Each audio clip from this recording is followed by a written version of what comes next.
नमस्कार. उन्हाळा सुरू होत आहे. उन्हाळ्यामध्ये प्रत्येकाला काहीतरी थंड, गोड आणि पातळ असं प्यावंसं वाटतं. ह्यासाठीच आपण पानकम सिरीज सुरू करत आहोत. संस्कृतमध्ये पानक म्हणजे सरबत. आयुर्वेदामध्ये इतक्या विविध प्रकारची सरबत सांगितलेली आहेत. ती कशी करायची आणि त्यासोबतच त्याचे गुणधर्म कोणते कोणते आहेत हेही आपण ह्या सिरीजमध्ये बघणार आहोत. पानकम सिरीजमध्ये आपण सगळ्यात पहिल्यांदा घेणार आहोत ते म्हणजे आपल्या सगळ्यांचं आवडतं अपक्व आम्रफल पानकम म्हणजेच कैरीचं पन्ह. ह्यासाठी आपण 2 ताज्या कैऱ्या स्वच्छ पाण्याने धुवून घेतल्या आहेत. मग त्याच्यावरची सालं काढून त्याचे तुकडे करून घेतलेले आहेत. तुकडे केलेली कैरी कुकरमध्ये आपण वाफवून घेतली आहे. ह्याऐवजी आपण अख्खी कैरी पण वाफवून घेऊ शकतो.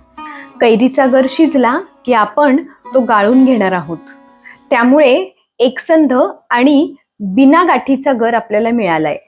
आता बाकीचे साहित्य एकत्र करून घेतले. पन्ह करताना आपण 2 कप थंड माठातलं पाणी घेतलेलं आहे.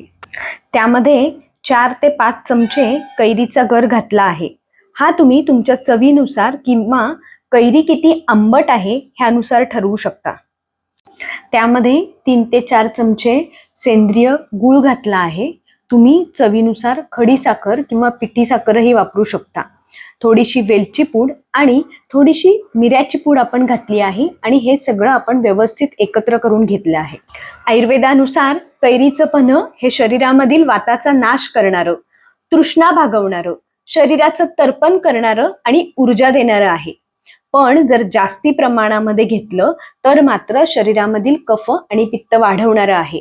आणि म्हणूनच ह्यामध्ये आपण मिऱ्याची पूड टाकली आहे म्हणजे त्याचा त्रास कमीत कमी व्हावा.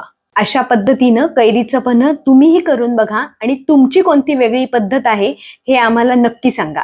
धन्यवाद.